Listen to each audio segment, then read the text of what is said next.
ओम श्री शक्ति नमः। ओम श्री शक्ति नमः। ओम श्री शक्ति नमः। कार्तिक मास का महात्म्य और उसमें पालन करने योग्य नियम। सत्यभामा ने कहा, प्रभु, कार्तिक मास मास सब मासों में श्रेष्ठ माना गया है। मैंने उसके महात्म्य को विस्तार पूर्वक नहीं सुना, कृपया उसका उसी का वर्णन कीजिए। भगवान श्री कृष्ण ने बोले, सत्यभामा, सत्य में आपने बड़ी उत्तम बात पूछी है। पूर्व काल में महात्मा सूत ने शौनक मुनि से आदर पूर्वक कार्तिक का वर्णन किया वही प्रसंग मैं आपको सुनाता हूँ। सूत जी ने कहा, विशेष शौनक की पूर्व काल में कार्तिकेय जी के पूछने पर महादेव जी ने जिसका वर्णन किया था उसको आप श्रवण कीजिए। कार्तिकेय जी बोले, पिताजी, आप वक्ताओं में श्रेष्ठ हैं। मुझे कार्तिक मास के स्नान की विधि बताइए, जिससे मनुष्य दुख रूपी समुद्र से पार हो जाते हैं। साथ ही तीर्थ के जल का महात्म्य और माघ स्नान का फल भी बताइए। महादेव जी ने कहा, एक ओर से संपूर्ण तीर्थ समस्त दान दक्षिणाओं सहित यज्ञ पुष्कर कुरुक्षेत्र हिमालय अक्रूर तीर्थ काशी और शुगर क्षेत्र में निवास तथा दूसरी ओर केवल कार्तिक मास हो तो वही भगवान केशव को सर्वदा प्रिय है, जिसके हाथ पैर वाणी और मन वश में हो तथा जिसमें विद्या तप और कीर्ति विद्यमान हो, वही तीर्थ के पूर्व फल को प्राप्त करता है। सदा रहित नास्तिक संशयालु और क्रोधी तर्क बुद्धि का सहारा लेने वाले मनुष्य तीर्थ सेवन के फल भागी नहीं होते। जो ब्राह्मण सवेरे उठकर सदा प्रातः स्नान करता है, वह सब पापों से मुक्त और परमात्मा को प्राप्त होता है। साधारण स्नान का महत्व जानने वाले पुरुषों ने 4 प्रकार के स्नान बतलाए हैं: वास्य, वारुण, ब्राह्म और दिव्य। यह सुनकर सत्याभामा बोली, प्रभु, मुझे मुझे चारों स्नानों के लक्षण बताइए।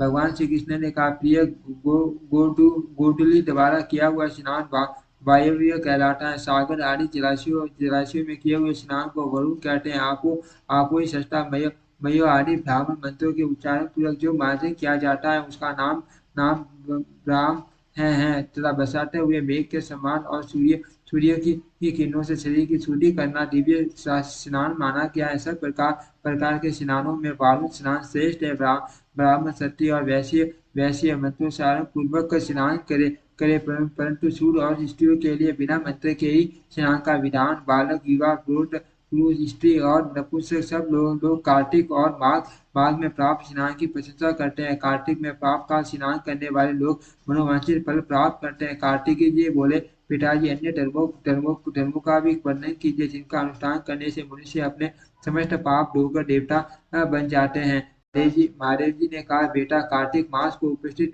देख जो मनुष्य दूसरे का अन्न त्याग देता है, वह प्रतिदिन कश्य व्रत का फल प्राप्त करता है। कार्तिक में तेल, मधु, कांसे के बर्तन में भोजन और मैथुन का विशेष रूप से परित्याग करना से एक बार भी मांस भक्षण करने से मनुष्य राक्षसी की योनि में जन्म पाता है और 60,000 वर्ष तक विष्ठा में डालकर चलाया जाता है। उससे छुटकारा पाने पर वह पापी विष्ठा खाने वाला राम सूकर होता है। कार्तिक मास में शास्त्रविद भोजन का नियम करने पर अवश्य ही मोक्ष प्राप्त होता है। भगवान विष्णु का परम धाम ही मोक्ष है। कार्तिक के समान कोई मास नहीं, श्री विष्णु के से बढ़कर कोई देवता नहीं, वेद के तुल्य कोई शास्त्र नहीं, गंगा के समान कोई तीर्थ नहीं, सत्य के समान सरासर सत्य, युग के समान युग रचना के तुल्य तृप्ति का साधन, दान के सदस्य, सुख धर्म के समान मीन और नेत्र के समान कोई ज्योति नहीं। स्नान करने वाले पुरुषों के लिए समुद्र गामिनी पवित्र नदी प्राय दुर्लभ होती है। कुल के अनुरूप उत्तम शील वाली कन्या कुलीन और शीलवान दंपति जन्मदायिनी माता विशेषत पिता साधु पुरुषों के सम्मान का अवसर, धार्मिक उत्तर द्वारका निवास, भगवान श्री कृष्ण का दर्शन, गोमती का स्नान और कार्तिक का व्रत, ये सब मनुष्य के लिए प्राय दुर्लभ है। चंद्रमा और सूर्य के ग्रहण काल में ब्राह्मणों को पृथ्वी दान करने से जिस फल की प्राप्ति होती है, वह कार्तिक में भूमि पर शयन करने वाले पुरुष को स्वर्ग प्राप्त हो जाता है। ब्राह्मण दंपति भोजन कराए, चंदन आदि से उनकी पूजा करे, कंबल, नाना प्रकार के रत्न और वस्त्र दान करे, ओढ़ने के साथ ही बिछौना भी दे। आपको कार्तिक मास में जूते और साटे का भी दान करना चाहिए। कार्तिक मास में जो मनुष्य प्रतिदिन फल में पत्तल में भोजन करता है, वह 14 इंद्रों की आयु पर्यंत कभी दुर्गति में नहीं पड़ता। उसे संपूर्ण कामनाओं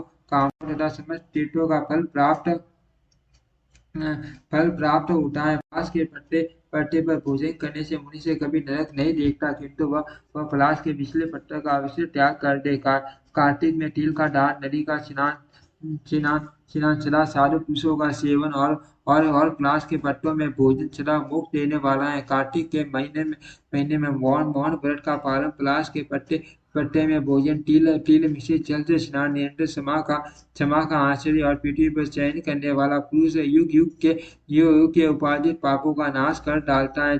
जो कार्तिक मास में भगवान विष्णु के सामने उषा काल तक जागरण करता है, उसे शस्त्र गोदानों का फल मिलता है।